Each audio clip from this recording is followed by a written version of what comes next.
Hare Krishna. I would like to, it's my great pleasure to introduce His Holiness Smita Krishna Swami Maharaj.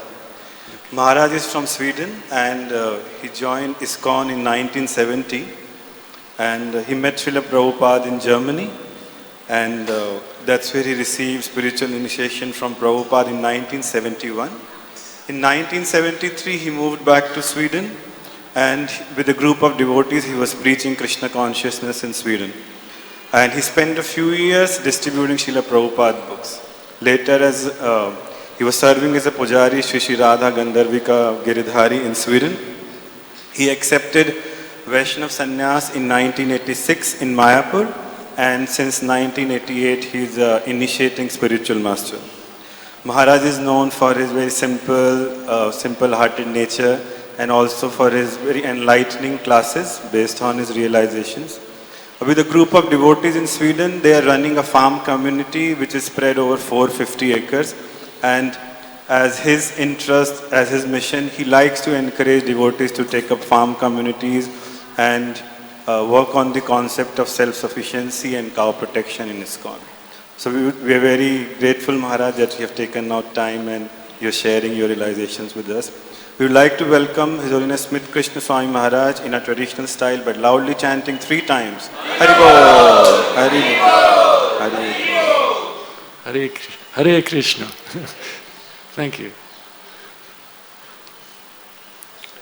Okay, Om Aganaatimirandasya Gyana Gyana Salakaya Shakshurunmilitam Yena Tasmai Shri Gurave Namaha Nama Om Vishnupadaya Krishna Prestaya Bhutale Srimate Bhaktivedante Swaminiti Namane Namaste Saraswati Deve Gauravani Pracharine Nirvisesa Sunyavari Paskacharya Satarine Sri Chaitanya Manobhistam Stapitam Yena Bhutale Swayam Rupa Kadamayam Dadati Swampadantikam Vandaham Sri Guru Sri Yuta Parakamalang Sri Gurun Vaishnavam Cha Sri Rupam Sagrayatam Sahagana Raghunatam Vitam Tam Sajivam Sadvaitam Savarutam Parijana Sahitam Krishna Chaitanya Devam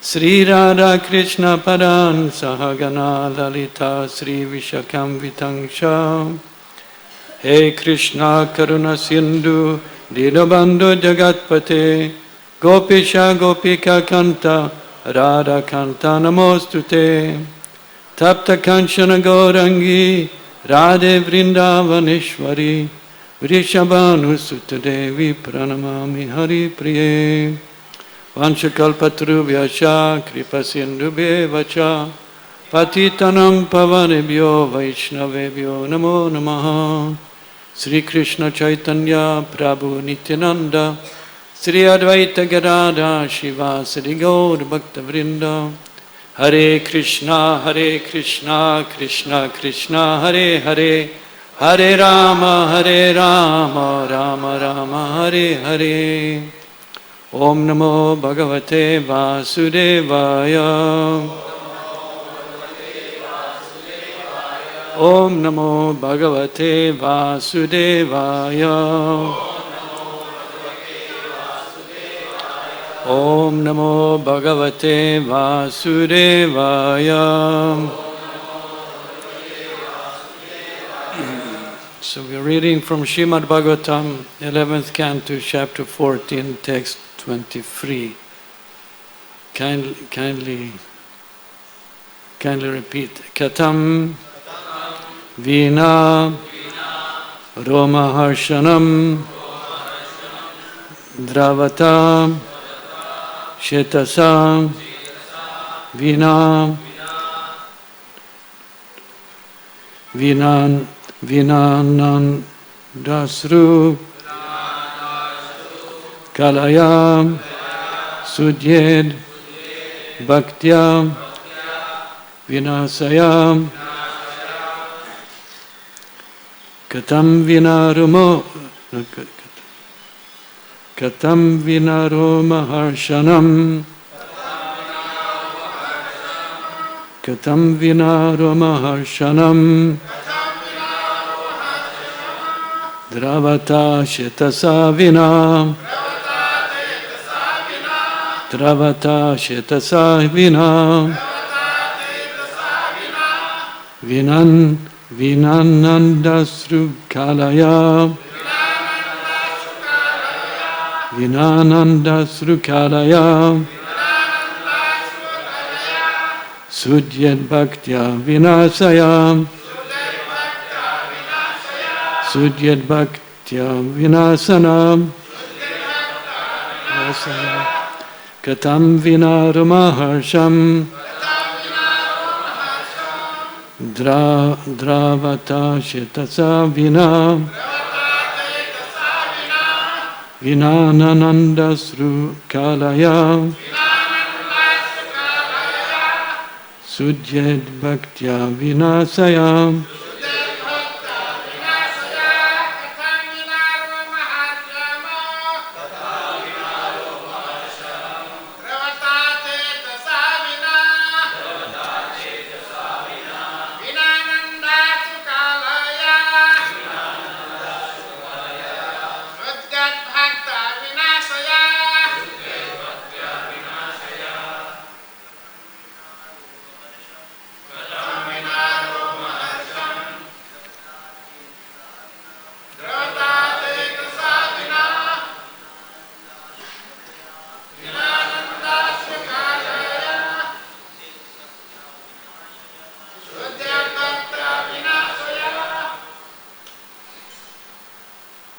Ladies? Okay. Katam, how? Vina, without. Romaharsham, standing of the hairs on end. Druvata, melted. Shetasa, heart. Vina, without. Okay. Vina, without. Ananda, of bliss. Asrukalaya, the flowing of tears. Sudyet, can be purified. Bhaktya, loving service. Vina, without. Asayaha, the consciousness. Translation. If one's hairs do not stand on end, how can the heart melt? And if the heart does not melt, how can tears of love flow from the eyes? If one does not cry in spiritual happiness, how can one render loving service to the Lord? And without such service, how can the consciousness be purified? Kindly repeat. If one hairs stand on end, no, if one hairs do not stand on end, how can the heart melt? And if the heart does not melt, how can tears of love flow from the eyes? If one does not cry in spiritual happiness, how can one render loving service to the Lord? And without such service, how can the consciousness be purified?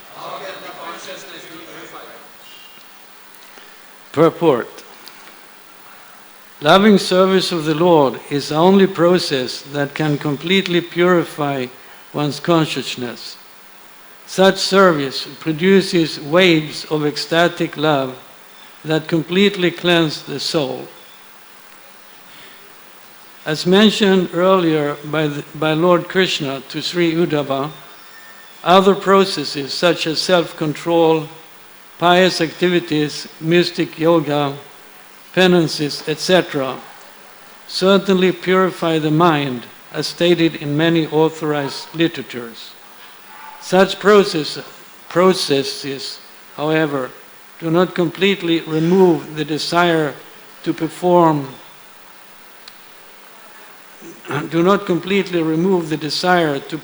forbidden activities, but pure devotional service rendered in love of Godhead is so powerful that it burns to ashes any obstacle encountered on the path of progress. The Lord has stated in this chapter that loving service to Him is a blazing fire that burns to ashes all impediments. In contrast, the small fires of mental speculation or mystic yoga can be extinguished by sinful desires at any moment. Thus, by hearing Srimad Bhagavatam, one should ignite the blazing fire of loving service to the Lord and burn to ashes the network of material illusion. Om Ganati Mirandasya Ganagana Slakya Sakshurunamritam Yana Tasmai Shri Gurave Namaha Nama Om Vishnu Prai Krishna Prasthaya Bhatare Srimate Bhaktivedanta Swami Namaste Saraswati Devi Guruvani Prachandani Visesa Sunivari Paskatyara Satari. Verse was Katam Vina Ruma Harsham Travata Shetasa Vina Vina Nananda Sru Vina Nanda Sru Kalaya Sudyad Bhaktya Vinasaya. If one's hairs do not stand on end, how can the heart melt? And if the heart does not melt, how can tears flow? Tears of love flow from the eyes. If one does not cry in spiritual happiness, how can one render loving service to the Lord? And without such service, how can the consciousness be purified?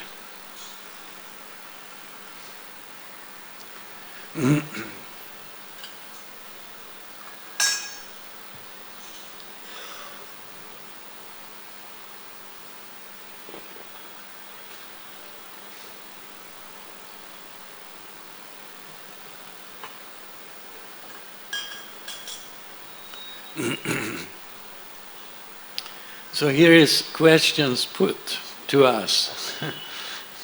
The Lord is, we can say the Lord makes statements by making questions.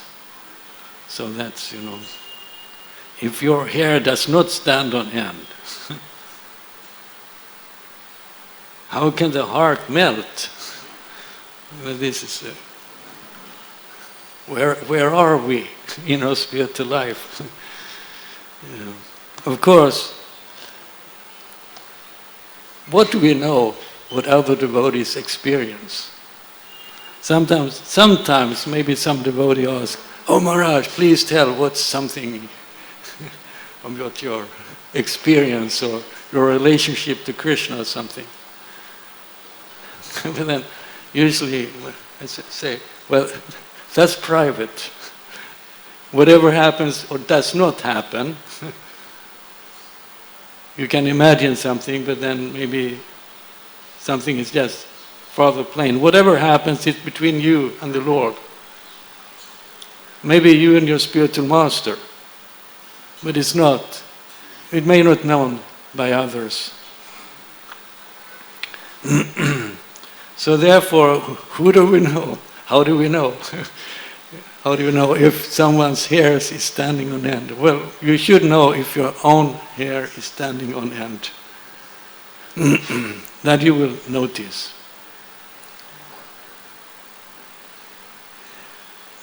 And so the melting heart, being hard-hearted is not good for our spiritual life. I'm thinking here is mentioned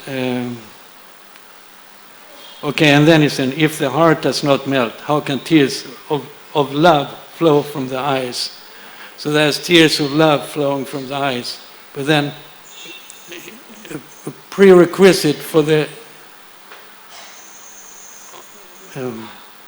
ears to flow from the heart out of love is that the heart is soft. So Arjuna on the battlefield, he cried. Of course, Krishna didn't say, oh, wonderful, you're crying. You're making progress. He said, hey, where does this weakness come from?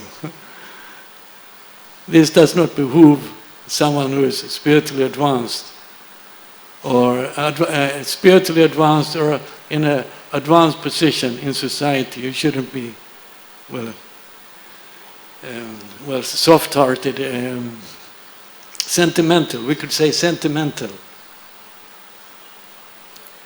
But there in the purport to, I think that's the last verse in the first chapter, then Prabhupada says that, well, okay, on one hand, it's not expected from a kshatriya to start to cry on the battlefield over bodily relationships and they're possibly ending. He is fiercely going into the battle, killing or getting killed. And okay, so there Prabhupada said that such a kind and soft-hearted devotee or person is, that is what it says in the purport, such a kind and soft-hearted person is an eligible candidate for spiritual elevation. So he does put it together, the thing, that is, it's not totally bad if someone is a little bit soft-hearted and maybe crying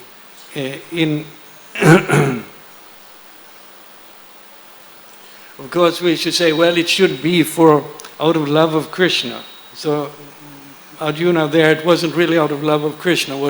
We could say was his love for his family and his family, because it was a civil war. It was a family war. So he was feeling compassion and sad at the thought of all those who were dear to him, like Bhishma and Dronacharya, others. They were dear to him, so he didn't want to see them dead. So therefore he cried, and this Krishna didn't approve. He should be. But here Krishna says, how can tears of love flow from the eyes if your heart is not soft? So he approves of that. A soft-hearted devotee, a compassionate devotee. So one can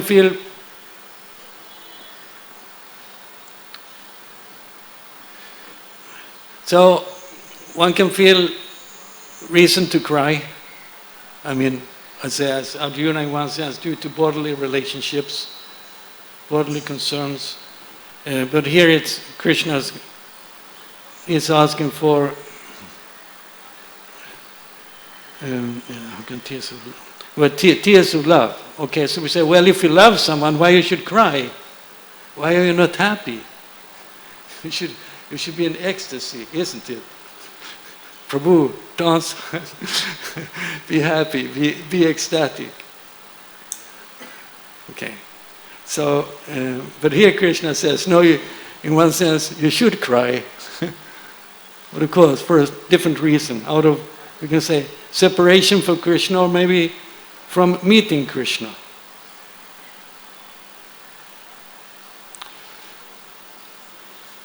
When usually we think that when we meet, you will become very happy. So but in this case, in the case of meeting the Lord, it could also be that when you meet after a long separation, you may feel the pain of the separation.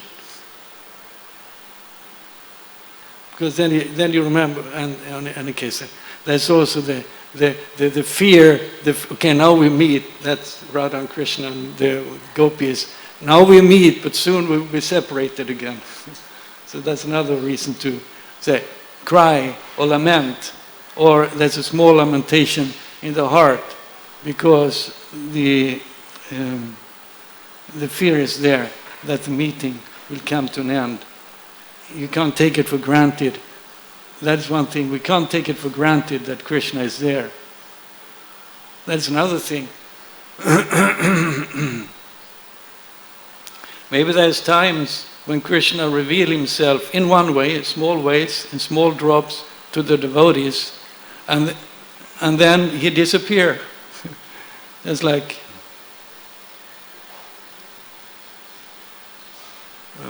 Narada Muni, when he describes his previous lifetime.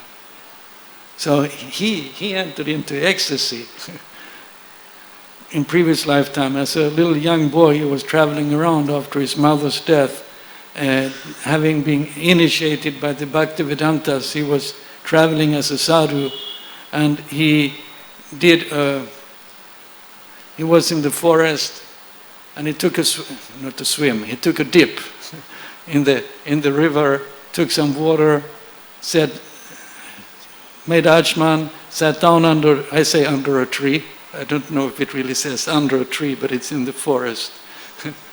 And then he enters into meditation, and then the Lord revealed himself to him, and the hair stand on end, and he's very much touched. He's touched by the Lord. But then the Lord disappears. So then he thinks, that's interesting. Then he thinks, so then he was so anxious to see the Lord again, that he again did the same thing, the same procedure. If I just do this procedure, I will get this result. But it didn't work. Even though he did the same thing over again and over again and over again, the Lord would not reveal himself again, at least not in the same way. Until finally it said there that the Lord finally, at one point, kindly told Narada Muni that, I'm sorry, you will not see me anymore in this lifetime. So then we can say, that could be a reason for lamentation, because that's a reason, a lamentation or sadness due to separation from the Lord. But then the Lord says that I just show me so that you will be more anxious to see me, so that way you will be more serious in your sadhana, in your spiritual practice. And then he says something that many times people that take to devotional service, spiritual life, but they don't really take it so serious. So they don't really, you don't really get anywhere. But I showed myself to you so that you would be more, you would get an impetus to be more determined in spiritual life. Okay, so there is the instant the Lord came, and then it was a great happiness, and then there is a cause of lamentation because he disappeared.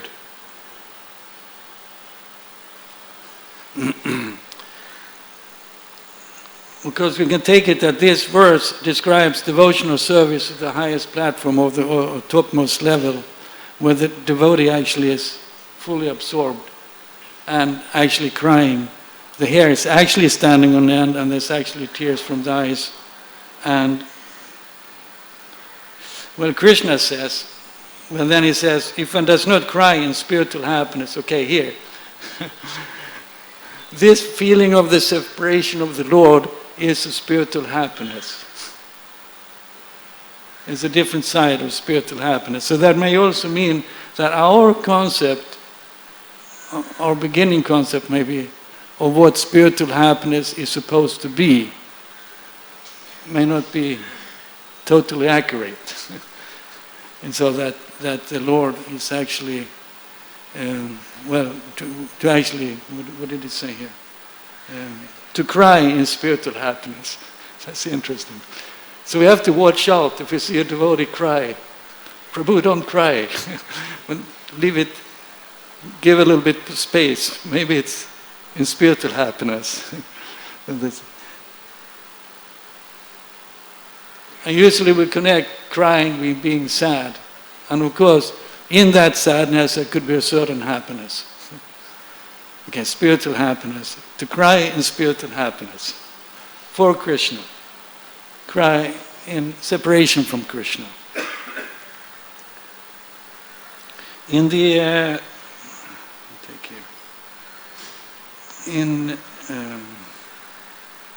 the Sikshastaka we recite every morning. It sounds like you recite in the morning. In many places they do like that before starting to chant your japa. Whether you are in the temple or not, you can always recite the Sikshastaka before you start your japa. Another one is good to recite the 10 offenses also to keep it fresh and alive in your mind. But here in the Sikshastaka, Krishna, well, he's Chaitanya Mahaprabhu. He starts off enthusiastic, like enthusiastic bhakta, in a way. This is the whole, what is, how is it? Yes, glory to the Sri Krishna Samkirtan, which cleanses the heart of all that has accumulated for years and extinguishes the fire of conditional life. That's all glorious. He's happy, he is ecstatic. But then already in the next verse, he says, your holy name can render all benediction to the living beings. And thus you have hundreds of millions of names, like Krishna and Govinda. In these transcendental names, you have invested your transcendental energies. There are not even hard and fast rules for chanting these names. Oh my Lord, out of kindness you enable us to easily approach you by your holy names. But I'm so unfortunate that I have no attraction for them. We can say, Lord Chaitanya immediately warms up. He enters, but there's a certain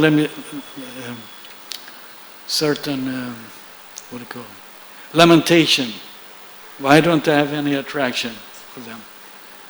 So that we could also say is the nature of the devotees, and usually they don't, Prabhupada said also, they don't say, oh, I've seen Krishna. They ask, oh, when will I see Krishna? Even the Goswamis in Vrindavan, they were roaming around looking for Krishna. Maybe they saw him now and then. Maybe they kept that secret or writing down. But the mood was not, oh, I have seen Krishna. I know what Krishna consciousness is. Yes, we know something, maybe by the grace of Guru and Krishna, but the devotees are humble, thinking that there's so much more, or they're coming so short, so there's so much more to come. Then Lord Chaitanya Mahaprabhu gives some practical instructions of verses, and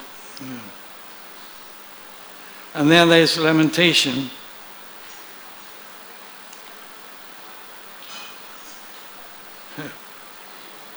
When he says, I'm your eternal servitor, yet somehow or other I've fallen into the ocean of birth and death. Please pick me up from this ocean of death and place me as one of the atoms at your lotus feet. And then, Nayanam Galada Sridharaya, Vadanam Gargada Rudaya Gira, Pulakaya Nishitam Vapurkada, Tavaname Grahane Bhavishyati. Oh my Lord, when will my eyes be decorated with tears of love, flowing constantly when I chant your holy name? When will my voice choke up? And when will the hairs of my body stand on end at the recitation of your name? Well, we can say this relates to this verse here. We're speaking about hair standing on end and the voice choking up. He says, but here's the point. Watch out. If you get too ecstatic, you can't chant because your voice choke up. Then maybe that's the nature of. Something said it also said that the coward boys were the fanning Krishna. And then they went into ecstasy, or the specific cowboy went into ecstasy with his fan. But then he kind of controlled himself so that in spite of the ecstasy, he could perform his service of fanning the Lord.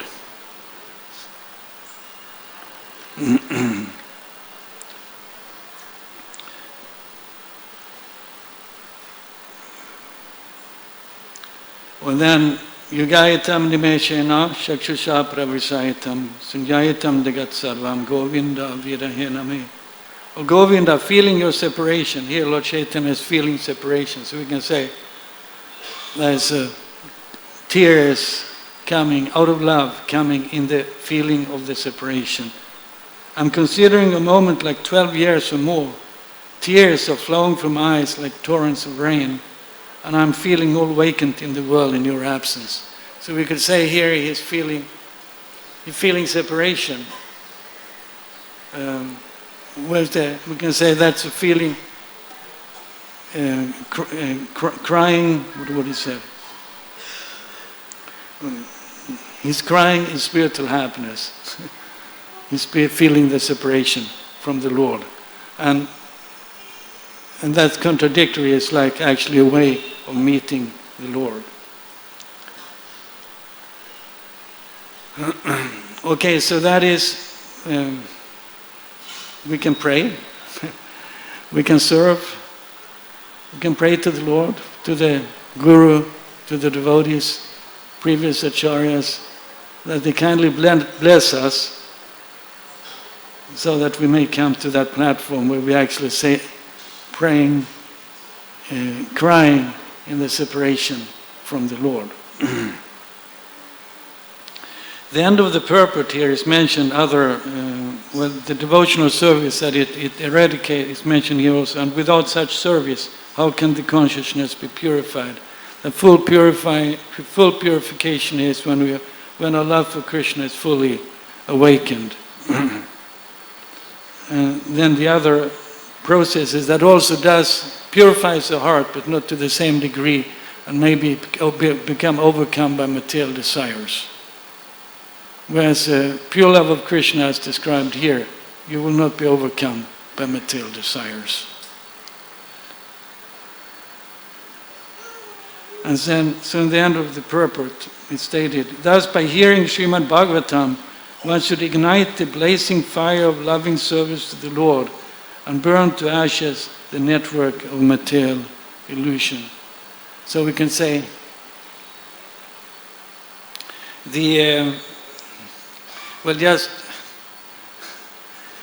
Prabhupada, through the Guru Parampara and through the tradition is coming down the system of sitting down, narrating the Bhagavatam, discussing the Bhagavatam,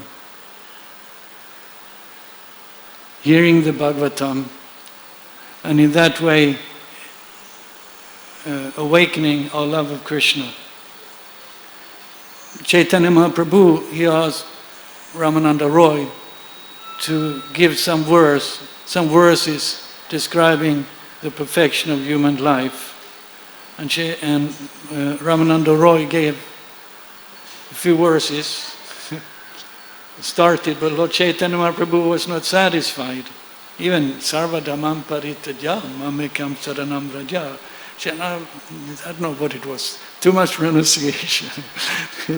This is not for me. So go further, go further. Then Ramananda Roy recited this verse from the 10th canto of the Bhagavatam, 14th chapter, verse 3.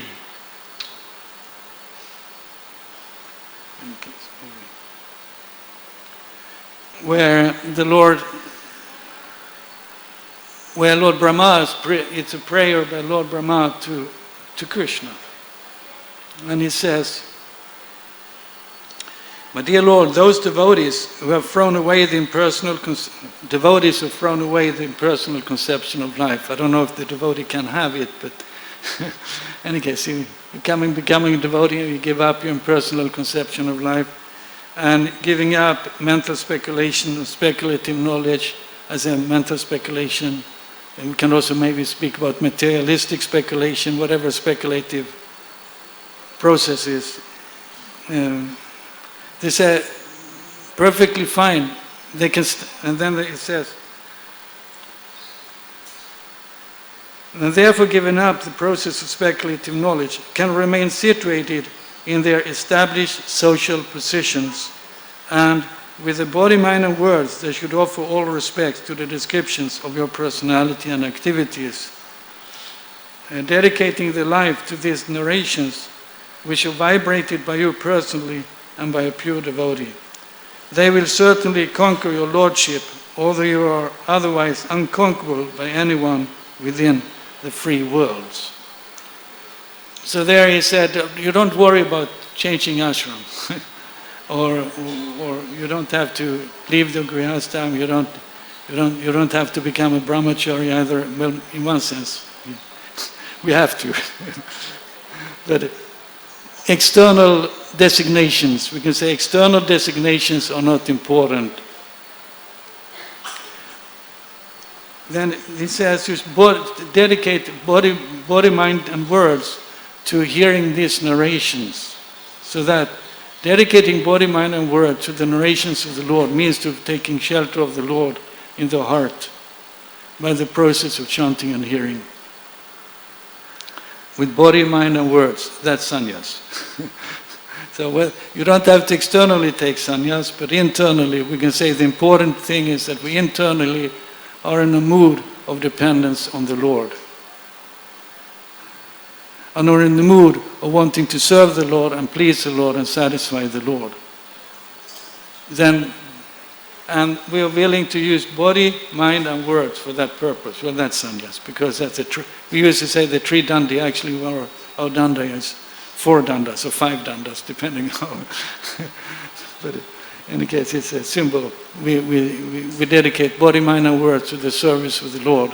So that you don't have to take sannyas to do that. You can say, internally internalize that mood of service to the Lord, dedication, and that way progress in spiritual life and conquer the unconquerable one, Krishna.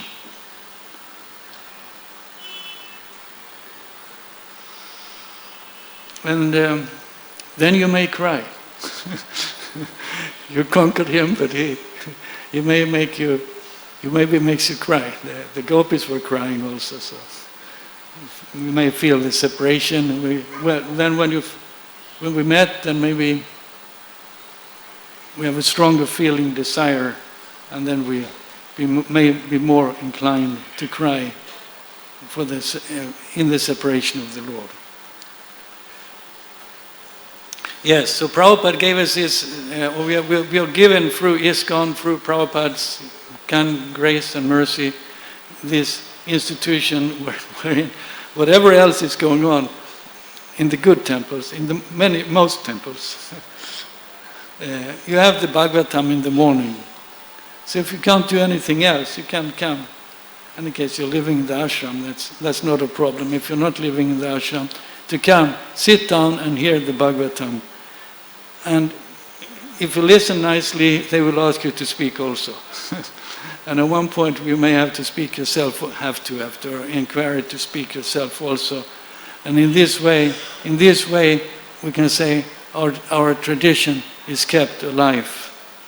It's a living tradition wherein the devotees read and study and realize and share that with others in a formal way in the Bhagavatam class or informally. Prabhupada could also have said, well, now there's tape recorders, there's tapes. We just, put on a tape with Prabhupada every morning. Of course, sometimes we do that also. But Prabhupada wanted us to speak ourselves as well. And in that way, mature further in our spiritual life. And then we say, okay. That was, it was mentioned here that I met, it's said that I met Prabhupada in Germany. And it's true and not true. He's one who I met. Vani Vapu. His Vani I met in Germany, his Vapu I met later.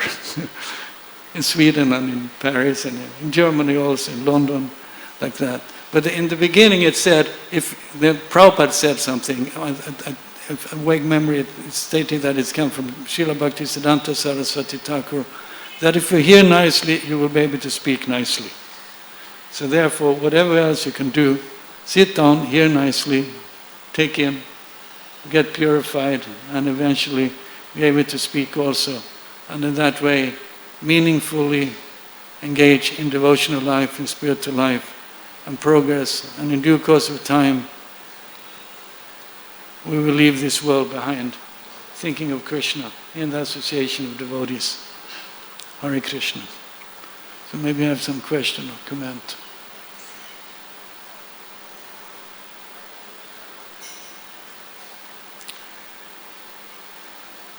Let's see, I read the verse here again. Katam vina rumaharsham travata shetasa vina vina nananda sru kalaya sudyed bhaktya vinasyaha. If one's ears do not stand on end, how can the heart melt? And if the heart does not melt, how can tears of love flow from the eyes? And if one does not cry in spiritual happiness, how can one render loving service to the Lord? And without such service, how can the consciousness be purified? Okay, Hare Krishna. Oh, that's a question. How to melt the heart? What? How to How to melt the heart? put some fire under it. What is, maybe that is what we do. Chanting and hearing. Hare Krishna. Association with devotees is another. In the third canto, Bhagavatam, Kapila Dev says, he speaks, or there is something mentioned about association with like-minded devotees. Of course, hopefully, we take qualified association as far as we can. Okay, Hare Krishna. Okay, I end here. Well, we end here. Nice to see you all. Hare Krishna. Srila Prabhupada ki jai. Srimad Bhagavatam ki jai. Thank you.